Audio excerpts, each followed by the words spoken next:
बीच एक और अहम खबर है। दंतेवाड़ा जिला के मालेवाही थाना क्षेत्र में गुरुवार सुबह सातधार पुल से आगे नक्सलियों के लगाए प्रेशर आईईडी की चपेट में आने से 2 जवान घायल हो गए।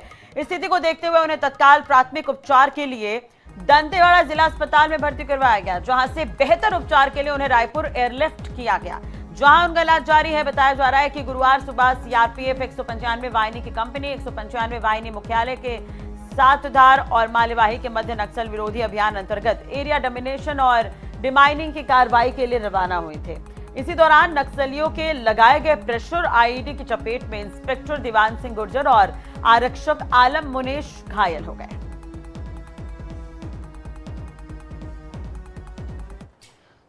12 सितंबर को बारसूर सातधार और मालेवाही जिला दंतेवाड़ा के बीच में एरिया डोमिनेशन एवं डिमाइनिंग ऑपरेशन पर सीआरपीएफ 195 बटालियन की कंपनी निकली हुई थी। डिमाइनिंग ऑपरेशन के दौरान प्रेशर आईडी ब्लास्ट के कारण 2 जवान घायल हुए हैं। एक आरक्षक हैं और एक इंस्पेक्टर रैंक के 2 जवान हैं और अधिकारी हैं। उसमें जो बीडीडीएस टीम के जो जवान हैं वो गंभीर रूप से घायल है, जिनका भी इलाज चल रहा है और जिला अस्पताल में इंस्पेक्टर और आरक्षक दोनों का चल रहा है। इसके पश्चात प्राथमिक उपचार के बाद एयरलिफ्ट कर उनको बेहतर इलाज के लिए रायपुर शिफ्ट किया। के लिए बात करेंगे, पंकज भदौरिया हमारे साथ जुड़ गए हैं। पंकज, अपडेट आपसे चाहेंगे, अभी जो घायल है जवान उनकी स्थिति कैसी है? दरअसल देखिए, जो घायल है जवान उसमें से एक की हालत बेहद ही गंभीर है। मैं बता दूं कि दंतेवाड़ा जिले में बारसूर और नारायणपुर मार्ग में मालेवाही थाना क्षेत्र के अंतर्गत 195 बटालियन के जवान थे, जो सवेरे एरिया डोमिनेशन में निकले हुए थे और डी माइनिंग का काम चल रहा था। तो उस पर ये जवान निकले थे। इस पर ही आईडी नक्सलियों ने छिपा रखी थी। इस पर एक जो इंस्पेक्टर हैं दीवान सिंह गुर्जर और आरक्षक आलम मुनेश, इनका ये बुरी कदर घायल हो गए, जिसके बाद जवान को यहाँ दंतेवाड़ा लाया गया जिला अस्पताल। यहाँ से बेहतर उपचार के लिए रायपुर ले जाया गया है।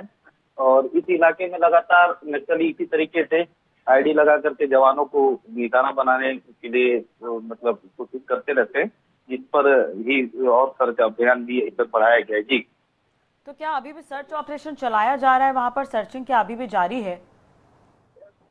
निश्चित उस इलाके में सर्चिंग बढ़ाई गई है। दंतेवाड़ा एसपी गौरव राय ने भी इस बात को कहा है कि उस इलाके में और फोर्स बढ़ा दी गई है और सर्चिंग अभियान को तेज किया गया है। बता दूंगी कि ये जिस इलाके पर जहां पर ब्लास्ट हुआ है मालेवाही का इलाका है। अभी हाल में ही दंतेवाड़ा जिले में जो बाढ़ आई थी, उस पर एक ब्रिज है, वहां पर वो पूरी तरीके से ढह गया था। इस घटना के बाद में जवान को जैसे तैसे करके रेस्क्यू करके ब्रिज के पार लेकर के आया गया। तो काफी नक्सलियों की चुनौतियां हैं उस इलाके में। नक्सलियों के साथ प्राकृतिक आपदा भी उस इलाके में आई हुई है। तो लगातार सर्च ऑपरेशन चलाया जा रहा है, जिसके लिए नारायणपुर पुलिस के साथ भी दंतेवाड़ा जिला पुलिस बल कोऑर्डिनेट कर रहा है। जी, किसी दल ने जिम्मेदारी ली है अब तक इस पूरे घटनाक्रम को लेकर? नहीं, किसी प्रकार की कोई जिम्मेदारी नक्सलियों ने नहीं ली है। लेकिन पंकज, एक चीज देखिए, लगातार नक्सली एक्टिविटी जो है वो बढ़ रही है। दंतेवाड़ा की अगर हम बात करें, आसपास के और भी इलाके हैं जहां पर इस तरह की एक्टिविटी देखने को मिल रही है। दूसरी तरफ नक्सल उन्मूलन अभियान भी चलाया जा रहा है, तो उसके तहत भी सुरक्षा बलों को सफलता मिल रही है। लेकिन अभी क्या लग रहा है आपको, स्थिति क्या है वहां पर? क्या नक्सली एक्टिविटी में बढ़ोतरी हुई दोबारा से कुछ दिनों के गैप के बाद? देखिए, मैं बता दूं कि नक्सलियों के खिलाफ व्यापक तौर पर अभियान चलाया जा रहा है। बक्सर जिले में ही पूरे जितने भी नक्सल प्रभावित थाना क्षेत्र है, सभी जगह इस अभियान को चलाया जा रहा है। जिस तरीके से सरकार ने डेडलाइन खींची है कि 31 मार्च तक नक्सलवाद को पूरी तरीके से समाप्त किया जाएगा, उस अभियान को देखते हुए देखा जाए तो नक्सलों के खिलाफ बड़े पैमाने पर बीजापुर, दंतेवाड़ा, नारायणपुर, सुकमा सभी जगह ऑपरेशन चलाए जा रहे हैं।